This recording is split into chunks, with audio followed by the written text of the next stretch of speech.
जय मित्रांनो, तर आपल्याला माहितीच आहे की आता आपल्या पोलीस भरतीच्या मैदानी चाचणीला 20 जानेवारीपासून सुरुवात होणार आहे. मुंबई, पुणे 2-4 जिल्हे वगळता इतर सर्व जिल्ह्यांमध्ये जिल्हा पोलीसच्या मैदानी चाचणीला सुरुवात होणार आहे. 28 जानेवारीला फक्त मीरा भाईंदरच्या चालक पोलीसला ग्राउंडला सुरुवात होणार आहे. त्याच्यानंतर सर्व जिल्ह्यांमध्ये जिल्हा पोलीसच्या मैदानी चाचणीला सुरुवात होणार आहे. 5 जानेवारीपासून हॉल तिकीट पण येऊन जातील.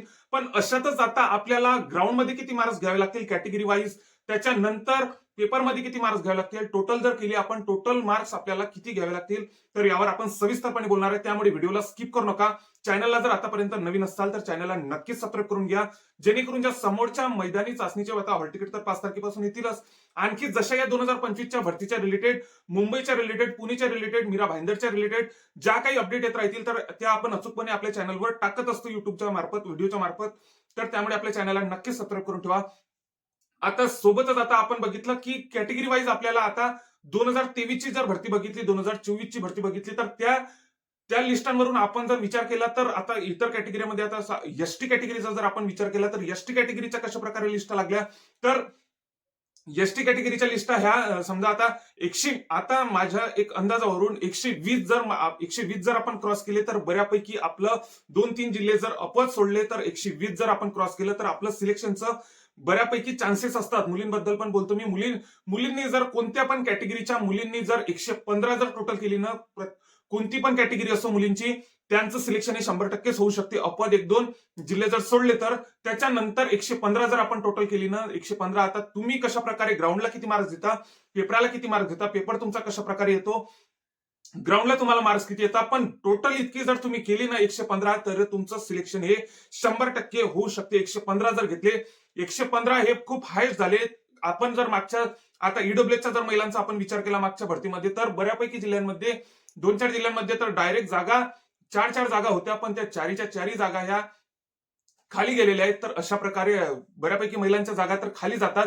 त्याच्यासोबतच आता महिलांना आता एसटी असो, एसबीसी असो, एससी असो, या ज्या महिला प्रवर्ग या कॅटेगरीच्या, तर यांची या कॅटेगरीच्या महिलांचा तर फक्त 110 जर आपण क्रॉस केलं तर 110, 108 जरी क्रॉस केलं तर आपलं सिलेक्शन हे 100% होते. आपल्याला माहिती आहे, कारण की 2023च्या 24च्या भरतीमध्ये आपण लिस्टा बघितलेल्या आहे. म्हणजे कुठं 106, कुठं 108, कुठे 112, 115 जर कोणत्या पण कॅटेगरीने जर मार्क इतकं घेतले ना, तर आपलं सिलेक्शन हे 100% होऊन जाईल. हे महिलांसाठी आहे.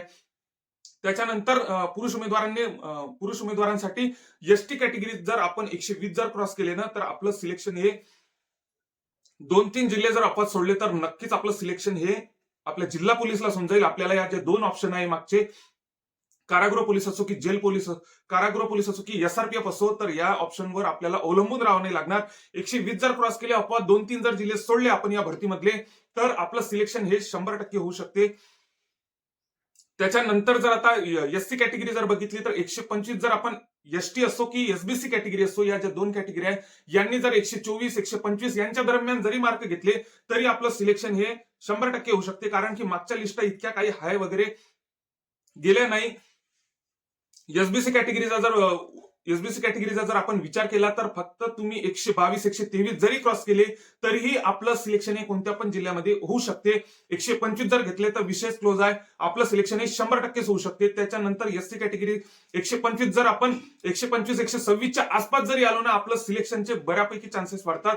म्हणजे 2-4 जिल्हे जर आपण सोडले तर आपलं सिलेक्शन हे नक्कीच आपण जर इतकं टार्गेट जर ठेवलं, इतकी जरी टोटल तुमची झाली, तर या आता समजा आता तुम्ही ग्राउंडमध्ये किती घेता, आपल्या पेपरमध्ये किती घेता, यावर अवलंबून तुम्ही यांची टोटल करून समजा तुम्ही 125 क्रॉस करा.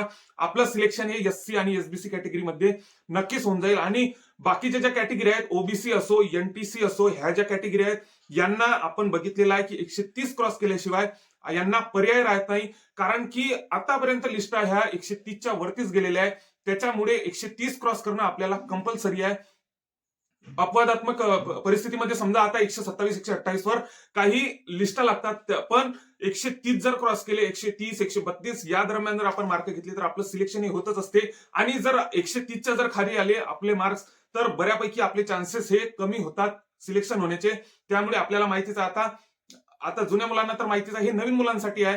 तर आपल्याला 130 क्रॉस करावेच लागेल इतर कॅटेगरीसाठी. मग एनटीसी असो, ओबीसी असो, एससीबीसी असो, या ज्या कॅटेगरी आहेत यांना 130 क्रॉस करावेच लागेल. तरच त्यांचं सिलेक्शन हे होऊ शकते. खाली अपवादात्मक स्थितीमध्ये होऊ शकते, म्हणजे 127 128 मार्कांवर त्यांचं सिलेक्शन हे होऊ शकते. सोबतच आता होमगार्डचा जर बघितला आपण, तर होमगार्डचा पण आता मागच्या वर्षीच्या जर लिस्टा बघितल्या तर ज्या संबंधित कॅटेगरी म्हणजे ओबीसी कॅटेगरी जर असली तर त्याच्या खालोखाल 2-3 मार्कांनाच फक्त होमगार्डच्या लिस्टा लागत असतात. आपण मागच्या 2024च्या बऱ्यापैकी आता आपण सविस्तरपणे व्हिडिओ पण बनवलेले आहेत, ते पण तुम्ही व्हिडिओ बघू शकता. म्हणजे आता होमगार्ड असो नंतर प्रकल्पग्रस्त असो यांना एवढा काही वेगळा असा फरक आपल्याला इथं आढळून येत नाही. म्हणजे 2-3 मार्कांचा फक्त सर्वसाधारण आणि प्रकल्पग्रस्त होमगार्ड यांच्यामध्ये 2-3 मार्काचा जास्तीत जास्त 2-3 5 मार्कांचा जास्तीत जास्त आपल्याला इथं फरक आढळून येतो. याच्या व्यतिरिक्त आपल्याला फरक तितकंच आपल्याला टप द्यावं लागत असते.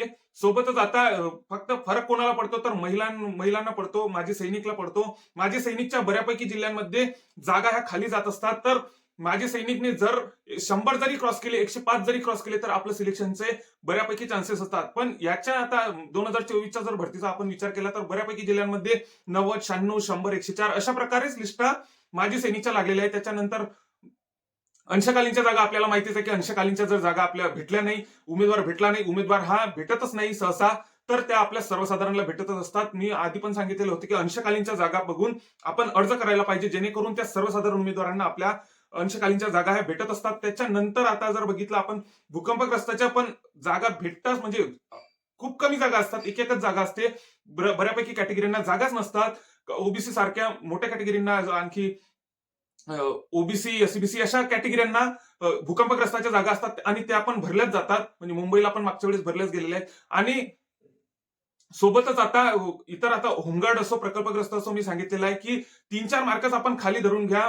म्हणजे आता ओबीसी कॅटेगरी असली तर 3-4 मार्कच ओबीसी कॅटेगरीचा 130 लिस्ट लागली तर आपली होमगार्डची लिस्ट 126, 127, 129 काही अशा ठिकाणी काही अपवाद घडलेले आहेत की होमगार्डची लिस्ट ही सर्वसाधारणच्या वरती लागलेली आहे. 2024च्या भरतीच्या बऱ्यापैकी हे घडलेलं आहे. तर प्रकल्पग्रस्ताची पण लिस्ट आहेच जाते. त्याच्यानंतर फक्त आता आपल्याला स्पोर्ट्सचा असो, पोलीस पाल्याचा असो, या समांतर आरक्षणामध्ये आपल्याला बऱ्यापैकी फायदा होऊ शकतो. त्याच्यानंतर इतर वगैरे काही असा वेगळा काही फायदा होत नाही. मी सांगितलेलंच आहे की एसटी कॅटेगरीने जर 120 क्रॉस जरी केले तरी आपलं सिलेक्शनचे चान्सेस हे बऱ्यापैकी वाढतात. एसबीसी कॅटेगरीने 123 125च्या दरम्यान जरी आपण क्रॉस केले तरी आपलं सिलेक्शन हे सिलेक्शनची शक्यता जास्त वाढते. त्याच्यानंतर आता जर बघितलं आपण एससी कॅटेगरी 125 126च्या दरम्यान जरी आपण टोटल केली तरी आपलं सिलेक्शन हे वाढू शकते. आणि ज्या इतर कॅटेगरी ज्या आहेत ना ह्या, तर इतर कॅटेगरींना 130 क्रॉस केल्याशिवाय आपण गृहीत धरू शकत नाही की आपलं सिलेक्शन होऊ शकते. बऱ्यापैकी ठिकाणी म्हणजे 2024च्या भरतीमध्ये बऱ्यापैकी ठिकाणी ह्या लिस्ट हायच गेलेल्या आहेत. त्याच्यामुळे आपल्याला 130 क्रॉस करणं अनिवार्यच आहे सिलेक्शनसाठी. तर आणखी आता जशा काही मुंबईच्या असो, पुण्याच्या असो, मीरा भाईंदरच्या असो, आणखी जशा काही आता मी जे सांगितलं, तुम्ही इतकं जरी क्रॉस केलं ना तरी आता या 3 ज्या कॅटेगरी आहेत, एससी, एसटी आणि एसबीसी, या ज्या 3 कॅटेगरी आहेत, यांच्या बऱ्यापैकी म्हणजे समजा 120 जरी क्रॉस केलं तरी एसटीचं सिलेक्शन होते. त्याच्यानंतर एसबीसी वगैरे म्हणजे आता 120 125च्या दरम्यान जरी आपण मार्क घेतले तरी आपलं सिलेक्शन होते. 125 26च्या दरम्यान एसटीने जर क्रॉस केलं तर आपलं सिलेक्शन हे नक्कीच होते. सोबतच आता बाकीच्या कॅटेगरींना 130 क्रॉस करावीच लागते. 130 128च्या तरी क्रॉस 128 तरी आपल्याला टार्गेट ठेवावंच लागते. 128 टार्गेट तरी कमीत कमी 128 तरी आपल्याला टार्गेट ठेवावंच लागते. त्याच्या खाली सिलेक्शन आपलं खूप काहीतरी कठीण असते. त्याच्यामुळे 128 तरी आपण टार्गेट ठेवायला पाहिजे. सोबतच आता जशा काही इतर मुंबई असो, पुणे असो, मीरा भाईंदर असो, या जे राहिलेले जिल्हे आहेत त्यांच्या जशा काही अपडेट मिळतील तर त्या आपण आपल्या चॅनलवर अचूकपणे टाकत असतो. त्यामुळे आपल्या चॅनलला नक्कीच सबस्क्राईब करून ठेवा. जय हिंद.